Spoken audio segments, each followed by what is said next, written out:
სახელითა მამისათა და ძისათა და წმინდისა სულისათა. ჩვენთან არს ღმერთი.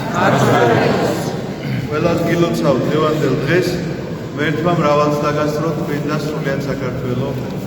ამინ. დღევანდელ დღეს დანოდა ზმანო დიდმარხვის მეხუთე კვირას ტრადიციულად ყოველთვის აღინიშნება მარიამ მეგვიპტელის ხსენება.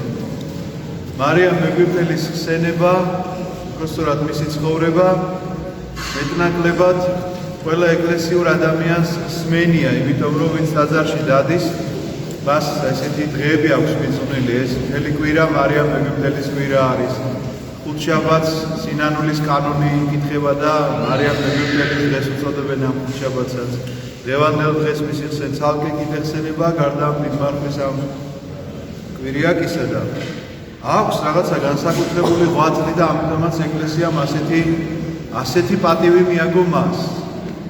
რაში მდგომარეობს ეს განსაკუთრებული ღვაწლი, რომ ერთადერთი მარიამ მეგვიპტელი ვიცით, ვინც თავის ცოდვები მოინანია? არა, ბევრი ვიცით ასეთი, ძალიან ბევრი. თუ ძველი აღთქმიდან, თუ ახალი აღთქმიდან, თუ წმინდანთა ცხოვრებიდან, თუ თანამედროვე ცხოვრებიდან, ძალიან ბევრი შეიძლება ვიცოდეთ, მაგრამ არის რაღაც განსაკუთრებულობა მაინც. და მოდით ახლა ერთად მოვძებნოთ რა არის ეს განსაკუთრებულობა. მოკლედ ის, როგორც ჩანს, ძალიან წარმატებული ოჯახიდან იყო, ფინანსურათაც კარგად გრძნობდნენ თავს და მთელი ფინანსები იმას მოხმარდა, როგორ უნდა დაღუპულიყო ეს ადამიანი. ესე იგი, არაფერი კარგი არ შეუძენია მას იმ გარემოდან, რომელი გარემოშიც ის გაიზარდა. იყო 12 წლიდან მეძავი, რომელიც ფულის გამო კი არ მეძავდა, ანუ კი არ უჭირდა და ამიტომ კი არ აკეთებდა ამას.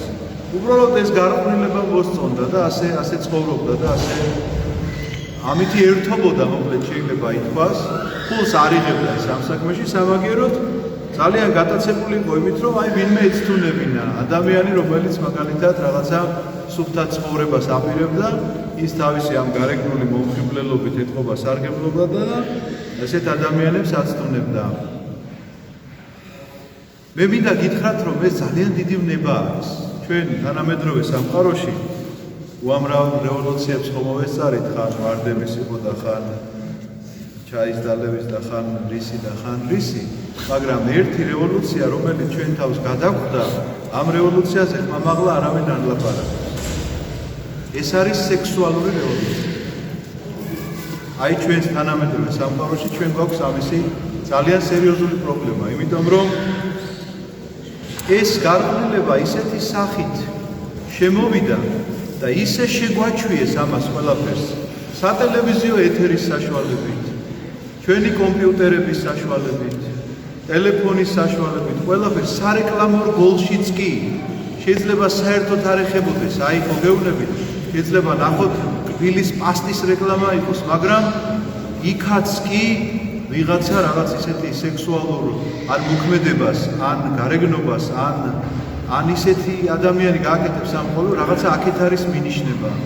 მათ შორის მუსიკა, მათ შორის რაღაცა ნარკოტიკული თრობა, ყველაფერი ამისკენ მიდის და ჩვენ რაც გვაქვს ახლა ჩვენს გონებაში, ამას ახლა მე შეგნებულად ვყვები, იმიტომ რომ ეს ყველაფერი ჩვენს გონებაში რჩება და ილექება.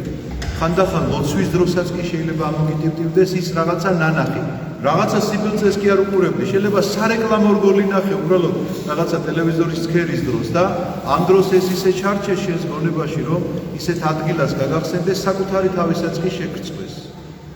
არის ეს დღევანდელ დღეს ნამდვილად და ძალიან ძნელია ხორციელ სიამოვნებაზე უარის თქმა. ეს ხორციელი სიამოვნება, რა თქმა უნდა, ადამიანისთვის ცოდვით დაცემის შემდგომ ასეთი სახისა და ძნელია, რომ ადამიანმა ესე იგი შეძლოს ამაზე უარის თქმა, ძალიან დიდი ღვაწლი სჭირდება ამ ყოველივეს და განსაკუთრებით მაშინ, როდესაც დღევანდელ დღეს ჩვენ ესე მარჯვნივ გაიხედავთ თუ მარცხნივ, რეკლამას შეხედავთ თუ ფილმს, აი ესე იგი თემატურია თუ არათემატურია, აუცილებლად სადღაცას მაინც არის ჩართული მსგავსი სცენა. ეხლა ეს ამბავი რატომ მოგიტევით, ცოტა ქვემოთ ვიტყვი. იმიტომ რომ მარიამ მეგვიპტელი ასე გაიზარდა 12 წლიდან. მაშინ არ იყო ეს თქვა სატელევიზიო საშუალებები, მაგრამ თვითონ მას ჰქონდა მსგავსი ფანტაზიები, რომლითაც ის აცნობდა ადამიანებს. ერთხელ, როდესაც მან გაიგო, რომ იერუსალიმში ჯვრის თაყვანისცემაზე მიდის საზოგადოება, ის ეგვიპტელი იყო, უпростоრად ალექსანდრიელი იყო და ალექსანდრიიდან გადიოდა ეს გემი აფრიკის ქვეყნიდან. გადაწყვიტა, რომ იქ წასულ ჯვრის თაყვანისცემისთვის არა რა თქმა უნდა. ერთადერთი მიზანდასახულობით, რომ გზაშიც გართობას აპირებდა, გემზე მოგეხსენება, გემი ყოველთვის გართობასთან ასოცირდება. დღევანდელი გაგებით ხო არის ასე? გემზე თუ მოგზაურობს ადამიანი, რაღაცა გონია, რომ დიდი გართობა იქნება. და იქაც იერუსალიმშიც რა ვიცი ჩავიდოდა და ნახავდა. და მართლაც მან ეს მოახერხა. არ წერია იქ გზაში რამბები გადახდა, მაგრამ ყოველ შემთხვევაში ვიცით, რომ მან ის მოახერხა, რომ ნამდვილად აცდუნა ვიღაცა ადამიანები სიწმინდის მოსალოცად წასულები და როდესაც გადაწყვიტა, რომ მათთან ერთად ტაძარში შესულიყო, მე ხა ძალიან მოკლედ და უხეშად ყვები მის ცხოვრებასთან. მე იმედია თქვენ გადახედავთ ამას დაინტერესდებით და ნახავთ თუ რაოდენ საოცარი ამბებია მოთხრობილი. ვერ შედის ტაძარში და ვერ ხვდება რა ძალა აკავებს მას, რომ ტაძარში ვერ შევიდეს. აი უნდა რომ ფეხი შეადგას და ვერ შეჭრა. და დაინახავს ყოვლადწმინდა ღვთისმშობლის ხატს, რომელიც შორიდან უცქერს და მათი თვალები ერთმანეთს შეხვდებიან.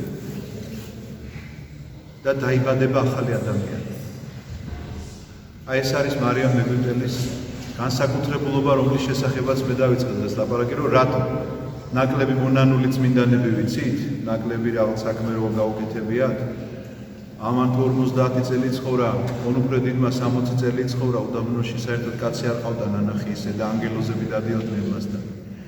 ძალიან ბევრი ისტორია შეგვიძლია ჩვენ მოვყვეთ მსგავსი. არიან ადამიანები მონასტრებში გაიზარდნენ პირდაპირ, მაგრამ ასეთ სიწმინდეს არ მიუღწევიათ, როგორც მარიამმა ეს შეძლო. და შეძლო რითი იცით? სწორედ იმით, რომ ეს ადამიანი ახლიდან დაიბადა. ღვთისმშობლის თვალები და მისი თვალები რომ შეხვდნენ ერთმანეთს, ახალ დაბადებაში გულისხმება ის, რომ მას წასკდა ტირილი და მან დაინახა საკუთარი თავი რა მდგომარეობაში იმყოფებოდა. მთელი ღამის განმავლობაში ტიროდა, დილით მივიდა ტაძარში და ეზიარა, არ დაგავიწყდეთ ეს სიტყვა, მივიდა და ეზიარა, აიღო ორი პური, გაიარა მდინარე იორდანე, კი არ გაცურა, გადაიარა მდინარე იორდანე და გავიდა უდაბნოში და იქ ცხოვრობდა მრავალი წლის განმავლობაში. რას ნიშნავს ეს ყველაფერი?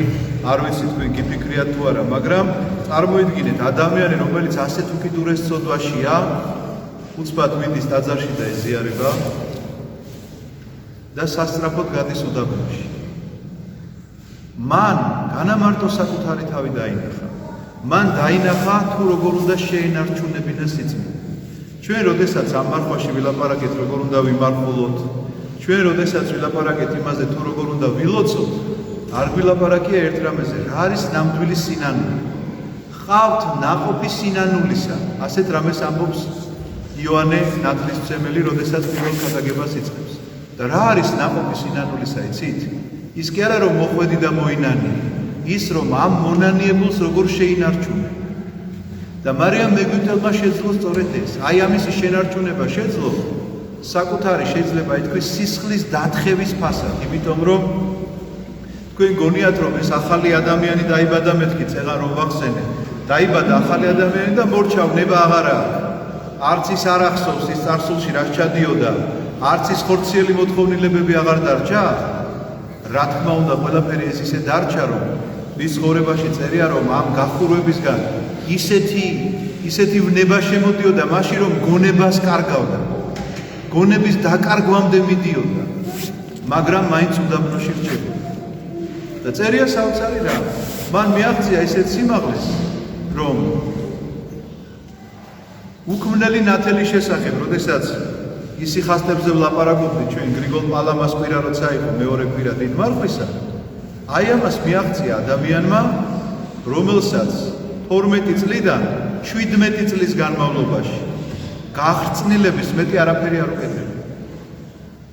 პირველი იყო თვალების შეხვედრა, მითხარით, რითიც დაიბადა ახალი ადამიანი, მისი სინანულის წრემლები და გადაწყვეტილება როგორ უნდა შეენარჩუნებინა მას ეს ყველაფერი. ამიტომაც ძალიან მნიშვნელოვანია ეხლა ჩვენს ცხოვრებაში როგორ შევინარჩუნებთ ამას ყველაფერს. როგორ შეიძლება შეინარჩუნოს ადამიანმა ის რომ აი ეხლა მოვედით ჩვენ და ვიცით რომ უღირსებით ვეზიარებით, ხო? ამის განცდა უნდა გქონდეს ყველას. იმიტომ კი არ ვეზიარეთ რომ ამის ღირსი გავხდით, იმიტომ რომ ღმერთმა მოწყალება მოიღო და ჩვენ ვეზიარეთ ქრისტეს წმინდა სისხლსა და ხორცს.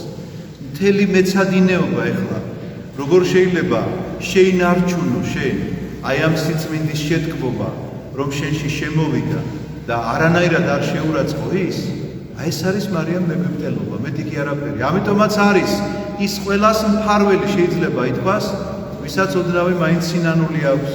ამიტომაც არის ის მფარველი ყველა მარხველისა და ამიტომაც არის დიდ მარხვაში მისი დღე განსაკუთრებულად დაწესებული, რომ თითოეულმა ჩვენგანმა ვიგრძნოთ ამის შესახებ და დავინახოთ, როგორ მოახდინა ეს მარიამ მეგვიპტელობა და მაინც როგორ. ეხლა თქვენ შეიძლება ამის რა ვქნათ ეხლა გადავლახოთ ჩვენ ეხლა სადმე მყარი და წავიდეთ დღეში ცხოვრობთ უდაბნოში თუ როგორ გავაკეთოთ. არა ჩემო ძვირფასებო, ეს უდაბნო უნდა მოიწყო შენ საკუთარ სულში.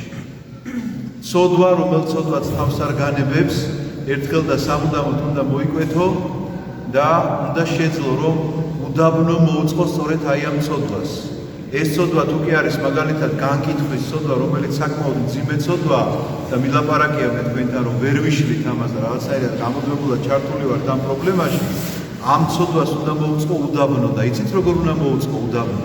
რომ ადამიანები, ვინც შენი განკითხვის ობიექტები არიან, არანაირად არ უნდა გინდოდეს მათი დანახვა, კარგი გაგებით. არ გინდოდეს მათი დანახვა ის კი არა რომ შეგძულდეს. არ გინდოდეს მათი საქციელის დანახვა და ასე უნდა მუშაობდეს საკუთარ თავზე, ისევე როგორც მარიამ მეგვიპტელი მუშაობდა, რომ უკან არ დაბრუნებულიყო, უკან არ შემოსულიყო, ისევ ამ ცოდვას არ დაბრუნებოდა, იმიტომ რომ განხურვება კი არ გამქრალა მაშინ. მაშინ მამაო ჩვენოდან ამოსაღებ რომ გაქრებოდეს ადამიანის სინანულის მერე რომ ქრებოდეს ეს მიდრეკილება ცოდვისადმი, მამაო ჩვენოდან ამოსაღები იქნება ის ტექსტი, სადაც წერია რომ დანუ შეგვიყვანებ ჩვენ განსაცდელს. იმიტომ რომ მოხვალ ერთხელ მოინანიებ და აღარ დაგჭირდება მეტი არაფერი, იმიტომ რომ განიკურნე და წახვედი, მორჩ აღარაფერია საჭირო. მაგრამ ეს ყველაფერი რჩება, მიუხედავად იმისა, რომ ამ სინანულის შედეგად ახალი ადამიანი დაიბადა იმით, რომ მოინანია წარსული ცოდვები, ეს ყველაფერი მიდრეკილება კვლავ ხორცს რჩება. ხორცს კვლავ უნდა ის სიამოვნების მიღება. კვლავ უნდა იმისი განცდა, რომელსაც ვერ შეიძლება ასე ადვილად. 17 წლის განმავლობაში ასე იტანჯებოდა მარიამ მეგვიპტელი, სანამ არ მიაღწია ესე დიდ სიმაღლეს, რომ მერე ნახულობს მას ერთი ბერი ზოსიმე. და როგორ ღმერთი ისე აწყობს ყველაფერს, რომ ყველასთვის სასარგებლოა რა. ბერი ზოსიმესთვის როგორი სარგებლობა იყო, რომ მარიამ მეგვიპტელს შეხვდა, იმიტომ რომ მან მოიტანა მისი ცხოვრება, მან აღწერა მერე მისი ცხოვრება, უბრალოდ სხვას მოუყვა და სხვამ ჩაწერა მერე ეს ყველაფერი. და მარიამ მეგვიპტელისთვის ის აუცილებლობა იყო, რომ ის უზიარებელი იყო და სიკვდილის წინ ზოსიმე მასზე. და სჭირდებოდათ ერთმანეთი რატო იცით? ზოსიმე რო წავიდა უდაბნოში, ფიქრობდა, რომ ბავშვობიდან მონასტერში ვარ გაზრდილი და ძალიან დიდი მოღვაწე ვარ. და ნახა მარიამ მეგვიპტელი რო ლოცულობდა, ჰაერში იყო აწეული. და მერე მისი ცხოვრება რომ გაიგო, თურმე რა ცხოვრებიდან მოვიდა ეს ადამიანი უდაბნოში და ეხლა ჰაერში აწეული ლოცულობს, ზოსიმე მიუხედავად იმისა, რომ ბავშვობიდან მონასტერში იყო გაზრდილი, ჰაერში ვერ იწეოდა. ჰაერში აწევა არც უნდა ინატროს ვინმე, არც მარიამ მეგვიპტელს არ ულოცია ეს, რომ ჰაერში მიწეოდეო და ვინმეს დასანახად ეს გაეკეთებინა. ეს უბრალოდ ზოსიმე შეესწრო ასეთ ფაქტს.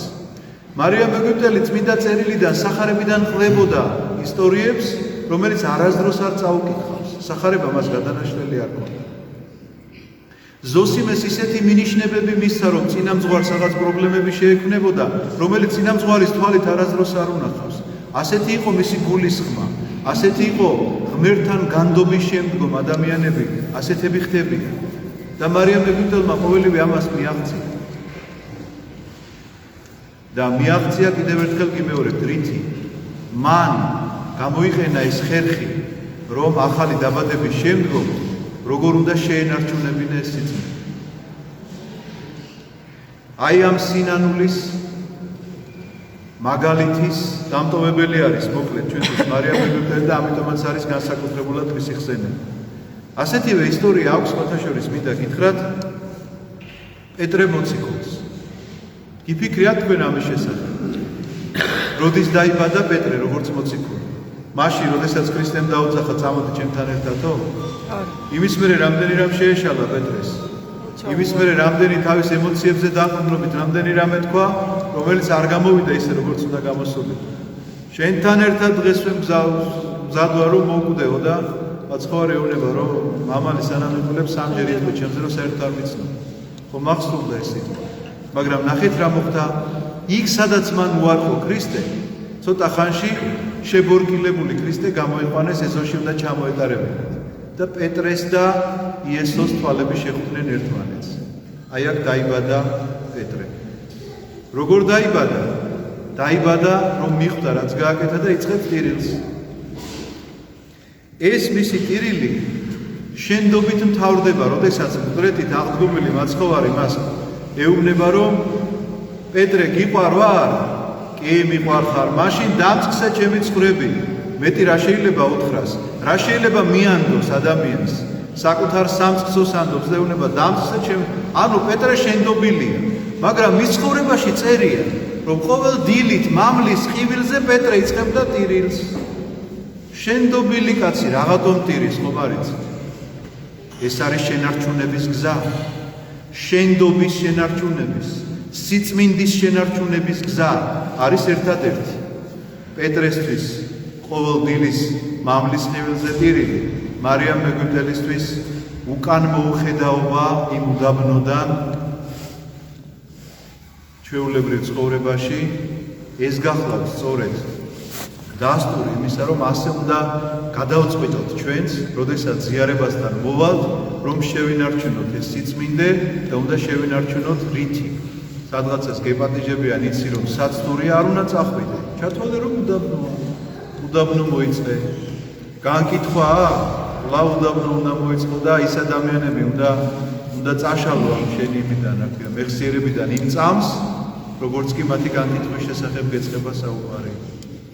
რამე სხვა ცოდვისი მიდრეკილება, ლავ ასეთი უდაბნო უნდა მოუწყო საკუთარ თავს. ამიტომაც ჩემო ძვირფასებო, ძალიან მნიშვნელოვანი რამ არის. კიდევ ერთი მარიამ მეგვიპტელის ცხოვრებაში, რომ ის ზოსიმეს ეუბნება. შემდეგ ჩამოსვლაზე რომ წამოხვალო უდაბნოში, აუცილებლად თან წამოვიდეო ზიარების ჭურჭელი, რომ უზიარებელი არ დავრჩეო. ის ცხოვრებაში ორჯერ ეზიარა. ერთი პირველი როცა გითხარით რომ დაიბადა მეთქი სინანულში და მეორედ გარდაცვალების წინ. მიუხედავად იმისა, რა სიწმინდეს ის იყო მიღწეული, მიუხედავად იმისა, რომ ლოცვის დროს ჰაერში იწეოდა და ასეთი გულისხმები ჰქონდა და იმ საფრთხო გამონათებას სრულად ხედავდა ადამიანის დატევისამებრ, რა თქმა უნდა, ზიარება სჭირდებოდა მასაც. ამიტომაც გაითვალისწინეთ ეს. ის უკიდურეს ცოდვაში იყო. პირველი მაშინ ეზიარა, მერე უდიდეს სიწმინდეში იყო და მაშინ ეზიარა. არ შეიძლება ადამიანის ზიარების გარეშე, არც ერთ მდგომარეობაში. იქაც და იქაც ზიარებაა მისი გადამრჩენელი, ზიარებაა მისი გამომხსნელი. იქ შეიძლება გვირგვინად მოევლინოს მას ეს ზიარება. აქ კიდევ აი ამ ცოდვის წუმპიდან ამოსაყვან ძალად მოევლინოს მას ეს ზიარება და როგორც ნაკრულევანთა აღმავსებელი სულიწმინდის მადლის შესახებ ვამბობ, ეს არის სწორედ ზიარება ადამიანისთვის. ამიტომაც ნუ დააკლებთ საკუთარ თავს ამას და ნუ მიიღებთ საკუთარი თავით გადაწყვეტილებას, რომ ახლა არა და მერე და ეს მერე დადგება თუ არა კაცმა არ იცის.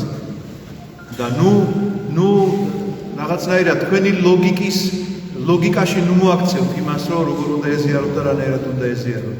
დაუჯეროთ აი ამ წმინდანებს, რომლებიც ასე ცხოვრობდნენ და ასე იქცეოდნენ. ასეთ სინანულს გამოხატავდნენ, ასე ინარჩუნებდნენ სიწმინდეს და ასე აღწევდნენ ცხონებას, რადგანაც ეს გზა უკვე გაკვალულია და მაგალითები წინ გვიდევს, ჩვენც თამამად შეგვიძლია გავიმეოროთ. მათი მაგალითებისამებრ აღსარებითა და ზიარებით ცხოვრობდეთ და ვინარჩუნებდეთ, ვცდილობდეთ იმ სიწმინდის შენარჩუნებას, რომელსაც ჩვენ ღმერთი უხვად გვაძლევს. ამინ.